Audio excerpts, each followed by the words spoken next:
మరో గంట తర్వాత అంటే సాయంత్రం 5 గంటల ఆ ప్రాంతంలో కార్మిక శాఖ మంత్రి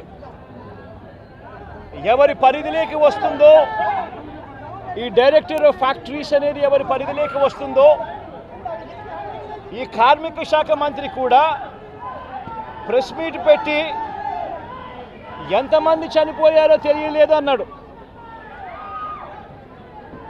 వివరాలు లేవు అని మాట్లాడతాడు. తాను కూడా హుటాహుటిన అక్కడికి వెళ్ళాలి అనే తాపత్రయం కూడా చూపించడు. ఘటన జరిగిన తర్వాత ఘటన స్థలానికి కలెక్టర్ ఎప్పుడు పోయాడు, అధికారులు ఎప్పుడు పోయారు, కమిషనర్ ఎప్పుడు పోయారు అన్నది ఒక్కసారి గమనిస్తే ఇంకా బాధ కలిగించే అంశాలు. అధికార పార్టీకి సంబంధించిన నాయకులు ఎప్పుడు పోయారు అని చూస్తే ఇంకా బాధ కలిగించే అంశాలు.